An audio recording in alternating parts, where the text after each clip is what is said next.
L Lawliet is arguably one of the most intelligent and richest characters in the Death Note world. L is so intelligent that he decided to make aliases of Hideki Ryuga, Ryuzaki, Iraldo Koil, and the Nerve, the latter two for which he has developed reputations as the second and third best detectives in the world. And if that's not enough to impress you, understand that L used Quill Schwammy's money to invest in stocks, and over 2 years, his money multiplied 20,000 times. Imagine if you were so proficient in understanding money, the economy, business, and stocks that you multiply your money 20,000 times. Of course, this isn't realistic, but I'm trying to put into perspective how much easier a certain endeavor gets when you study and dedicate your time to it. If you want to get ahead of your competition, whether in studies, business, sports, or art, knowledge is the key. The hand is your action. In this video, I will display 3 studying techniques and how to apply them to your life to become as smart as L.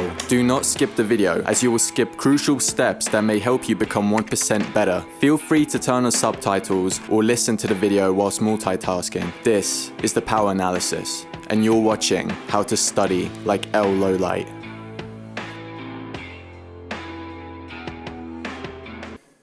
The Feynman technique. This technique is a learning strategy developed by physicist Richard Feynman. The technique is based on the idea that if you can explain a concept to someone else in simple terms, you have a deeper understanding of it yourself. This is great for memory, as you'll have to recall all the information you've learned, trying to put it into your own words, identifying knowledge gaps in the process. Here are the steps. Number 1, choose a topic or concept you want to learn and start researching it thoroughly. 2, once you've understood the concept and taken notes, get ready to find your student. But if you're like L, who's more introverted and doesn't really want to speak to others, an alternative way of doing this is to just record yourself speaking to the camera. However, I highly suggest speaking to a real person, as it builds character and communication skills. Number 3, start explaining everything you know about the topic to your student and try not to overthink it or rush it. Stay calm and teach slowly, as this will gather up information more effectively. 4, once you're done with the explanation, ask if they have any questions and try your best to answer. 5, when you're done, think over the explanation and see if you struggled with any part of the topic. If you hesitated, said a lot, or couldn't finish explaining something, then you have to go and fix that part of the puzzle. And 6, when you feel like you're ready, repeat the process. But if you have a problem with learning and retaining the information that you have learned, the spaced repetition technique is what you're looking for.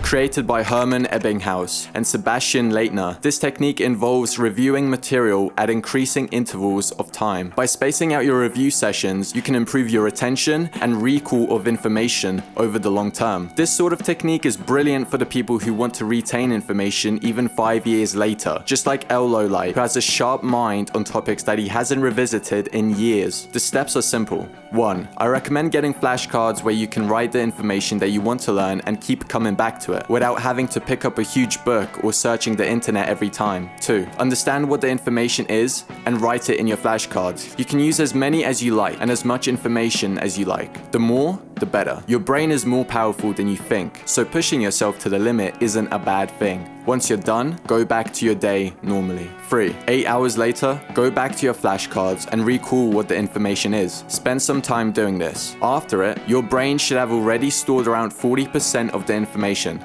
4, on the next day, recall it once more. Make sure you go over the information and understand it. Number 5, on day 7, go back to your flashcards and recall the information again. After doing this, your brain should have stored around 80% of the information. Lastly, on day 30, go back and recall it again. Once you've done this, the information should come easy to you if you ever need to explain or use it. It's unlikely that 100% of it is stored in your memory. It's likely around 90%, which is still better than just reading one piece of information and never coming back to it again, which accounts for 20% or less of information stored. If you're into self-improvement, want the best tactics to beat your competition, or want to learn how to become high value, I highly recommend you subscribe, as I will be posting self-improvement content that will help you become better than you were yesterday, even if it's just a little.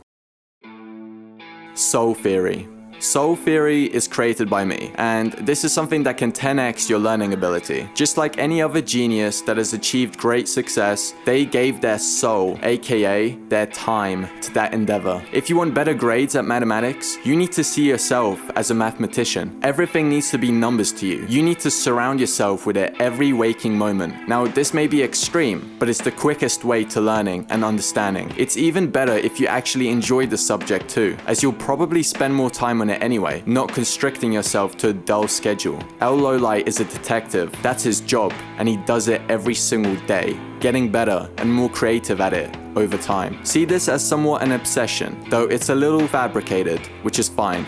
Not everything in life is meant to be done when you feel like it or enjoy it. I remember the time when I had to study mathematics, not because I wanted to or loved it so much. It's so I didn't get a beating from my father. Whether you love him or hate him, Andrew Tate is right when he says that a man must complete his tasks, whether he feels like it or not. And it's not about becoming a robot who doesn't feel anything. It's about understanding that actions have consequences, and that half-arsing tasks just because you don't feel like it won't give you good returns. If you agree with me on this, I have something you can consider an investment for the future. It's called Mindbreaker, a positively rated ebook about actions you need to take and the mindset you need to have to achieve success in life as quickly as possible.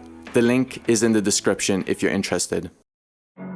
Here's an example that you can use and come up with ideas on your own. I wanted to learn English, so what did I do? I moved to England. Moving to England gave me so many opportunities to practice my English, simply because I was surrounded by it. People communicated with me in English. English words were placed everywhere in text, on the walls, public transportation, street signs. How could I not improve rapidly compared to the person who is sitting in another country learning English for only 1 hour a day? I hope you're starting to understand why soul theory is highly important for your studies. The truth is simple. The one who puts in the most time and the most effort wins. And if it's not a competition against another person, you will still be greater than who you were before. If you simply look at history, you'll quickly realize that great things don't come easily. Kobe Bryant is a great example. He used to train 2 times to 3 times longer than his teammates, and look where that got him. Forever a legend, with 5 championships, and a contender for the greatest of all time title. Simply put, you need to work for it. Something that a modern man can't be asked to do nowadays.